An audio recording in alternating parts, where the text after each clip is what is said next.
വയനാട് മുള്ളൻകൊല്ലിയിൽ കോൺഗ്രസ് നേതാവിനെ കള്ളക്കേസിൽ കുടുക്കിയ സംഭവത്തിൽ ആരോപണ വിധേയനായ ജോസ് നെല്ലേടം ജീവൻ ഒടുക്കിയതിൽ നിർണായക വിവരങ്ങൾ 24-ന്. പെരിക്കല്ലൂരിൽ തോട്ടയും മദ്യവും പിടിച്ചതുമായി ബന്ധപ്പെട്ട് തനിക്ക് ലഭിച്ചത് തെറ്റായ വിവരമാണെന്ന് ജോസ് നെല്ലേടം. നിജസ്ഥിതി പരിശോധിച്ച് കേസ് അന്വേഷിക്കേണ്ടതും പ്രതി ചേർക്കേണ്ടതും പോലീസാണ്. സോഷ്യൽ മീഡിയയിൽ താൻ വലിയ അഴിമതിക്കാരനും ഗൂഢാലോചനക്കാരനുമെന്ന രീതിയിലാണ് പ്രചാരണമെന്നും ജോസ് നെല്ലേടം പറഞ്ഞു. പെരിക്കല്ലൂര് തോട്ടയും മദ്യവും പിടിച്ചതുമായി ബന്ധപ്പെട്ടുള്ള ഇൻഫോർമേഷൻ എനിക്ക് തെറ്റായി ലഭിച്ചത് ഞാൻ പോലീസിന് ഫോർവേഡ് ചെയ്തു. അതിന്റെ നിജസ്ഥിതി പരിശോധിച്ച് കേസ് രജിസ്റ്റർ ചെയ്ത് ആളുകളെ പ്രതി ചേർക്കുന്നത് പോലീസ് പ്രാഥമിക അന്വേഷണം നടത്തിയിട്ടാണ് വേണ്ടിയിരുന്നത്. സോഷ്യൽ മീഡിയയിലൊക്കെ ഞാൻ വലിയ അഴിമതിക്കാരനും ഗൂഢാലോചനക്കാരനും ഒക്കെയാണെന്ന് പറഞ്ഞ് വലിയ പ്രചരണങ്ങൾ ചിലരുടെ ഭാഗത്തുനിന്നുണ്ട്. തീർച്ചയായിട്ടും ഇതൊരു വ്യക്തി എന്ന നിലയിൽ എനിക്ക് താങ്ങാൻ കഴിയാവുന്ന കാര്യങ്ങളല്ല. ഇത്തരത്തിൽ അപകീർത്തിപ്പെടുത്തി എന്നെയും എന്റെ കുടുംബത്തെയും തകർക്കണം എന്നുള്ള രീതിയിൽ ഇതുപോലെ ഉള്ള സോഷ്യൽ മീഡിയ പ്രചരണങ്ങൾ എന്തിനു വേണ്ടിയാണെന്ന് എനിക്ക് മനസ്സിലാകുന്നില്ല. പൊതുസമൂഹത്തോട് ഞാൻ ഇത്തരത്തിലുള്ള ഒരു അനീതിയും ഇതിനു മുമ്പ് ചെയ്തിട്ടില്ല. വിവരങ്ങളുമായി ചേരുന്നത് സുർജിത്ത് അയ്യപ്പത്താണ് വയനാട്ടിൽ നിന്ന്. സുർജിത്തെ, ഗുഡ് മോർണിംഗ്. സോഷ്യൽ മീഡിയ ഒരാളിനെ വളർത്താനും കൊല്ലാനും എത്രത്തോളം പ്രാപ്തമാണെന്ന് സൂചിപ്പിക്കുന്ന ഒരു സംഭവം കൂടിയാണിത്.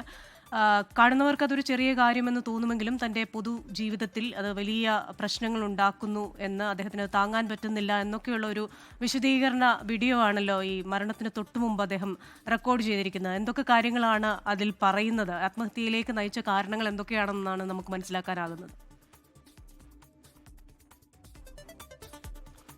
കൃഷ്ണ, ജോസ് നെല്ലേടം മുള്ളൻകൊല്ലിയിലെ പഞ്ചായത്ത് രംഗത്ത് ഭരണസമിതിയിൽ പ്രവർത്തിക്കുന്ന ഒരാളാണ്. വാർഡംഗമാണ്. നേരത്തെയും വാർഡംഗമായ ആളാണ്. കോൺഗ്രസിന്റെ ടിക്കറ്റിലായിരുന്നു നേരത്തെ മത്സരിച്ചിരുന്നത്. പക്ഷേ പിന്നീട് വിമതനായി മത്സരിച്ചു.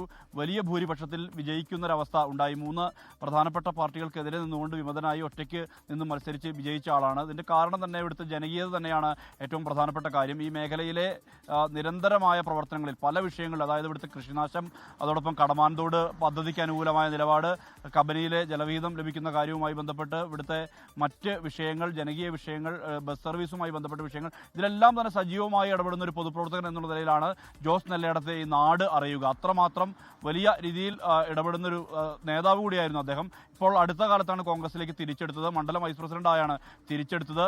പക്ഷേ ഈ കോൺഗ്രസിനുള്ള സംഘടനാ പ്രശ്നങ്ങളാണ് ഇദ്ദേഹത്തിന്റെ ഈ ഒരു മരണത്തിലേക്ക്, ഇങ്ങനെ ഒരു ആത്മഹത്യയിലേക്ക് നയിക്കാനുള്ള കാരണമെന്ന് വ്യക്തമാവുന്ന തരത്തിലുള്ള വിവരങ്ങൾ തന്നെയാണ് പുറത്തു വരുന്നത്.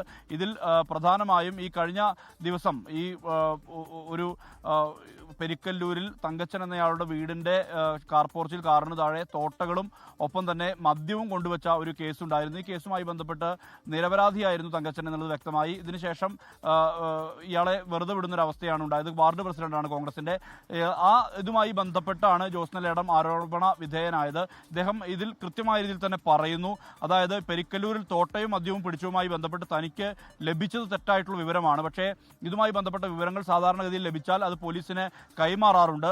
ആ കൈമാറുക എന്നുള്ള ദൗത്യമാണ് താൻ ചെയ്തത്. ഇങ്ങനത്തെ വിവരങ്ങളെല്ലാം തന്നെ ജനജാഗ്രതാ സമിതി എന്ന നിലയിൽ ആളുകൾ അറിയിക്കാറുണ്ട്, അത് പോലീസിന് കൈമാറാറുണ്ട്. പക്ഷേ ഇതുമായി ബന്ധപ്പെട്ട നിജസ്ഥിതി അന്വേഷിക്കേണ്ടത് പോലീസായിരുന്നു. പ്രതി ചേർക്കേണ്ടതും മറ്റും അത് പോലീസിന്റെ ഉത്തരവാദിത്തമായിരുന്നു എന്നുള്ളതാണ് അദ്ദേഹം പറയുന്നത്. കഴിഞ്ഞ 26-ാം തീയതി ഇതുമായി ബന്ധപ്പെട്ട വിവരങ്ങൾ പോലീസ് തേടി.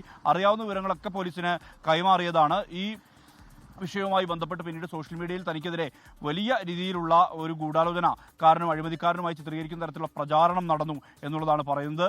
ഒരാളുടെ പോലും കാര്യങ്ങൾ അനർഹമായി കൈപ്പറ്റുന്ന രീതി തനിക്കില്ല. വ്യക്തി എന്ന നിലയിൽ താങ്ങാൻ കഴിയുന്ന കാര്യങ്ങളല്ല ഈ സോഷ്യൽ മീഡിയ പ്രചാരണത്തിൽ നടക്കുന്നത്. ആളുകൾ എന്നും സഹായിച്ചിട്ടുള്ളൂ. ഒരാളെ പോലും ഇതുവരെ മുന്നിൽ വന്ന ഒരാളെ പോലും തള്ളിക്കളഞ്ഞിട്ടില്ല. തന്റെ രക്തത്തിന് വേണ്ടി നടത്തുന്ന പ്രചാരണം, കുപ്രചരണം അംഗീകരിക്കാൻ പറ്റില്ല. തന്റെ മക്കളുടെ ഭാവിയെ പോലും നശിപ്പിക്കുന്ന തരത്തിലുള്ള പ്രചരണമാണ് ഇപ്പോൾ നടക്കുന്നത്. താൻ കോറിക്കാരുടെ അടുത്തുനിന്ന് പണം വാങ്ങിയെന്ന രീതിയിൽ തരം താഴ്ന്ന പ്രചരണം നടക്കുകയാണ്. തനിക്ക് 50 ലക്ഷത്തോളം രൂപയുടെ കടം വിവിധ ബാങ്കുകളിലുണ്ട് എന്നും അദ്ദേഹം പറയുന്നുണ്ട്. തന്നെയും കുടുംബത്തെയും തകർക്കാനാണ് ഇത്തരത്തിലുള്ള വ്യാജമായ രീതിയിലുള്ള പ്രചരണങ്ങൾ, കുപ്രചരണങ്ങൾ നടക്കുന്നത്. ഇത്തരം തരം താഴ്ന്ന പ്രചരണങ്ങൾ എന്തിനെന്ന് മനസ്സിലാകുന്നില്ല എന്നുള്ള കാര്യം കൂടി ജോസ് നെല്ലേടം പറയുന്നുണ്ട്. എന്തായാലും ഒരു പൊതുപ്രവർത്തകന്റെ ജീവിതം ഈ സോഷ്യൽ മീഡിയയുടെ ലിഞ്ചിങ് വഴി നടപ്പായി എന്നുള്ളതാണ് ഏറ്റവും സങ്കടകരമായ കാര്യം. ആ വിഷയത്തിൽ ഊന്നിക്കൊണ്ടുള്ള അന്വേഷണം പോലീസിന്റെ ഭാഗത്തുണ്ടാകണം. ആരാണ് ഇത്തരത്തിലുള്ള കുപ്രചരണം വാട്സപ്പ് ഗ്രൂപ്പുകൾ വഴിയും ഫേസ്ബുക്ക് വഴിയും നടത്തിയതെന്നുള്ളതിലേക്കും അന്വേഷണം വ്യാപിക്കേണ്ടതുണ്ട്. അത്തരം നടപടികളിലേക്ക് പോലീസ് കടക്കും എന്നുള്ളത് തന്നെയാണ് മനസ്സിലാക്കുന്ന കാര്യം. ക്രിസ്റ്റീന. ശരി, സുർജിത്ത് അയ്യപ്പത്താണ് വയനാട്ടിൽ നിന്ന് വിശദാംശങ്ങൾ നൽകിയത്. ലോകത്തെവിടെയായാലും ഏത് സമയത്തും 24 വാർത്തകളും ഓഗ്മെന്റഡ് റിയാലിറ്റി പാക്കേജുകളും എക്സ്പ്ലെയിനറുകളും വിശദമായി കാണാൻ ഞങ്ങളുടെ യൂട്യൂബ് ചാനൽ നിങ്ങൾക്ക് സബ്സ്ക്രൈബ് ചെയ്യാം.